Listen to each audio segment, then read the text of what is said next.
Hello, my friends. This is episode 28, the 28th episode in a series of videos that I'm doing showing, you know by now. If you've watched even one of these, you know these stories are all about God overruling my stupidity, my foolishness, my rebellion, my sinful, abhorrent pride. And that pride is about to get real thick in these next couple stories because I escaped Denver. I escaped drug addiction. I escaped certain death, if not at the very least imprisonment. But now I'm home and things are not kind of going the way I thought they would go. So I'm getting a little antsy, a little impatient. But that time is not just yet.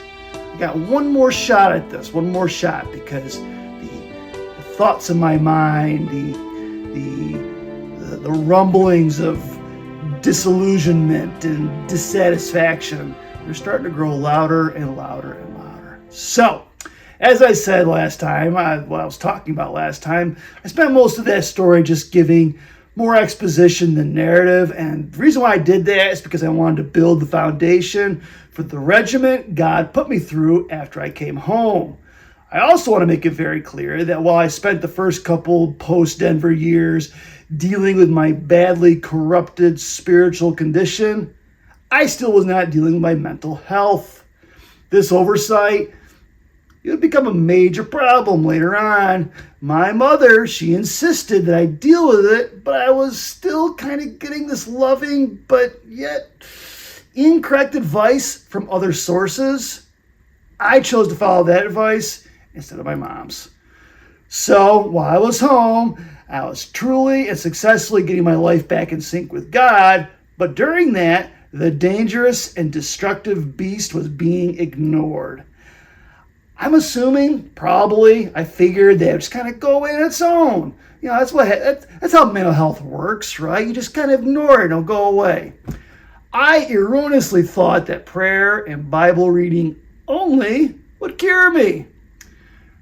If the deliberate foreshadowing isn't obvious, I was severely wrong. My refusing to heed my mom's counsel would eventually crawl out from the shadows and devour me. A very severe mental breakdown is forthcoming, but that is still a few years off. So, one of my very first practical assignments my pastor gave me was getting a job. That's a no-brainer. I was 25 and starting over. Again, I needed to get the work. To help take some of the sting off of having to start all over again, my pastor gave me a goal. I'd already tried college and failed. I tried the military and failed. I tried striking out on my own in Denver and failed. The old third time's the charm idiom was obviously incorrect in my life. Perhaps fourth time's the charm is more accurate for me. Perhaps my next go at being an adult and having a career would pan out this time. Perhaps. I said in the previous story that I was beginning to suspect that I was gifted at counseling. With no intended pride or arrogance on my part, I simply report that seemingly people are drawn to me. I don't know exactly what it is other than I guess they just feel comfortable around me, but people love to tell me their life story. I could never give an accurate guess as to how many times I've met strangers at the store or gas station or wherever, and they'll suddenly start unloading their problems on me. It's very strange. My wife, she's witnessed this phenomenon as well because it still kind of happens. But this is not just strangers, okay? This is also people that I also know. Bottom line, people seem to have no problem unburdening themselves to me. I told my pastor about this at one of our sessions. We were kind of like, brainstorming what I should do with my life.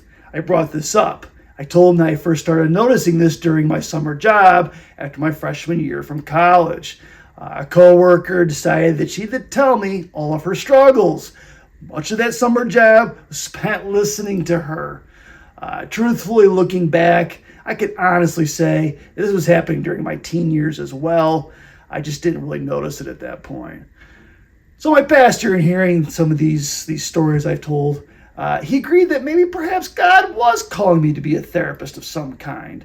He then suggested that maybe God's next step in my life was for me to spend the next year getting myself squared away, and by the following fall semester, I would finish my bachelor's degree at a Bible college in the Midwest. He specifically picked this college because it had a Christian counseling major similar to the one he was currently working towards. I love this idea because, as I alluded to in the past, and still to this day, I hate New York. I hated New York then, I hate New York now, I hate it even more these days, believe me. I didn't want to be back in New York for very long. At that point, there were just way too many ghosts from my youth haunting me on a daily basis. As I worked through the mental withdrawals, I discovered a weird problem. I don't know if it's a common symptom for meth addicts when they get clean, but for some reason, I had a really hard time talking intelligently. I used to explain to people that I kind of felt like this short-circuiting robot from a sci-fi movie. Like I could almost visually picture like sparks popping in my head as I was trying to function. So, with the inability to communicate correctly, what would be my first post-Denver job? Well, working at a restaurant as a waiter, of course. What better way to retrain my brain than having a job that depended on my ability to communicate effectively? I laugh thinking about some of these instances of trying to wait on tables. The struggles of trying to tell people the day's specials or just simply communicating back their orders to them was an ordeal. It's embarrassing. I remember the bewildered looks on some of their faces as I was making no sense, as though I was speaking a foreign language to them. But, as I've said a million times in these stories, I love a good challenge. I love pushing myself through barriers and arriving on the other side of them. For some reason, I had the hardest time saying to customers, and by the process of elimination, you're the last one. I don't even remember why I started saying that or trying to say that.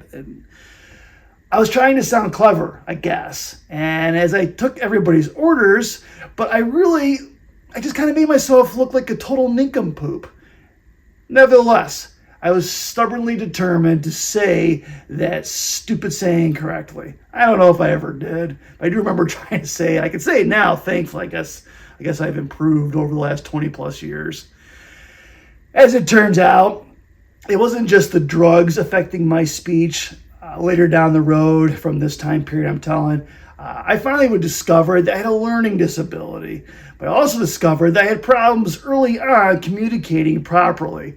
My uncles told me a couple stories as a kid how I was a bit of a mumbler, as if I was born with marbles in my mouth. That's funny. But as I worked at this restaurant, which was Ruby Tuesday, and my old high school hangout, I battled through other withdrawal problems besides just the inability to talk correctly. I used to endure these episodes where I would just kind of black out. Not necessarily pass out, I'm still breathing, I'm still upright, but just that would kind of disappear and unaccounted for minutes would tick away. I don't know where they went. I remember this one time I was at the soda station, I was filling up glasses for a table, and a coworker kind of came over to me and just kind of tapped me on the shoulder and said, I think they're full, Jeremy. I snapped out of wherever I disappeared to see that the glasses I was filling, overflowing, and now filling the catch basin underneath. My arms, they were just soaked in like sticky soda syrup. I have no idea how long I was standing there wasting soda. Another instance of this happening, if I can remember anyway. I was home brushing my teeth before going to bed. Apparently, I had blacked out as I brushed. When I came to, my toothbrush, now dry, was still pointlessly brushing my teeth. I looked at the clock and about 15 minutes had disappeared. That one kind of freaked me out. Gone for 15 minutes. Thankfully, this never happened as I was driving, and eventually this weird phenomenon went away. Another disconcerting withdrawal symptom I was constantly going through was seeing, we'll just say, a glowing apparition kind of a thing. It would suddenly appear out of the right side, like my right eye, and just kind of smack me in the face. I'd violently jerk my head back and my heart would race like I was about to have a heart attack. It was so startling. I know that sounds super melodramatic. I get it. But to make it even more melodramatic, I used to tell people that was God. He was slapping me in the face for being so disobedient and foolish, and kind of warned me to never do it again. That's obviously preposterous because God doesn't work like that. But whatever was happening, it was super unsettling. Thankfully, this strange phenomenon also eventually went away. However, this one lasted longer than any other withdrawal system, like a couple years longer. So I determined if God was getting my attention, making sure that I never walked away again, I decided that I needed to start bringing some good out of my disobedience. I became this over-the-top witnessing fruitcake. I was evangelizing to anybody who would listen to me. I was telling everybody at Ruby Tuesday about the life that I was living in Denver and that God had rescued me from it and that he could do the same for them if they would just humble themselves. Kind of like the same thing I tell you guys over and over again in these stories. As far as I know, I only reached one person. She came with me to church a few times, but eventually I lost contact with her. I will bring her back into these stories in a different one later on down the road. Eventually, I grew tired of waiting at tables. That's some hard work, let me tell you. You're basically a dancing monkey trying to earn meager tips. I have the deepest respect for people who wait on tables. People who have never waited on tables, I tell them, you have no idea. This is why I'm a big tipper, because it's insane. It's really hard work. Because I decided I didn't want to do that anymore, I was much more determined and I was much more desirous of having a job where I knew exactly how much I was going to take home on any given night. So I told Ruby Tuesday about this, and the manager decided to let me start working in the kitchen. That's also insanely hard too. Basically, the restaurant life is really hard. It's a hard life to live working at a restaurant. But the thing was, in the kitchen, at least I knew how much I was going home with every night. Also at this time in my working, I was also coaching the varsity soccer and basketball teams at my old high school. I was very much into this because a lot of the kids I was coaching, I've known for much of my life. I mean, I knew these kids when they were little, like little infants. I've known them for a long time. Since I was only 7 years older than most of them, it was kind of cool watching them grow up. It was also during this time that I further began understanding what I was most gifted at. I absolutely got teens. And they in turn trusted me and had no problems being open with me. I felt like God was calling me to counsel teens specifically. I was super excited by this. I felt like God was absolutely sending me on my way, and this time I would finally succeed. I took my pastor's advice and began the process of enrolling at that Christian university in the Midwest I was talking about. I became friends with one of the deans out there. I told him my story, how God was working through my sordid past. He absolutely could see what I was seeing, that it truly did seem like God was preparing me to become a counselor. He signed off on me and told me that he saw no reason why I wouldn't be accepted and could start the following semester. Oh man, excitement overtook me. I was so excited because it was coming up on summer of 2001, and for the most part, I was completely past the withdrawal phase. This is almost a year at this point, about 8 months actually. I had been clean and sober. And God had brought me through some quality suffering and training and rehabilitating, and he was now rewarding me with the blessing of getting out of New York and finishing up my degree and hopefully starting me on my new career. It was also safe to assume that he would introduce me to my wife at this college as well, because I had a point where I was really sick of being single. During this time, kind of like preparing myself mentally for going back to college, I also began playing basketball even more obsessively than I ever had it before at this point, because I was determined I was going to make the team when I got there. Well, time came for me to start saying my goodbyes. I told Ruby Tuesday I was moving to finish my bachelor's degree. My friends and family were wishing me well, and I began bringing my brief stint in New York to a close. I was ready and so excited for what God was bringing around the bend for me. Unfortunately, what he was bringing was not what I was expecting.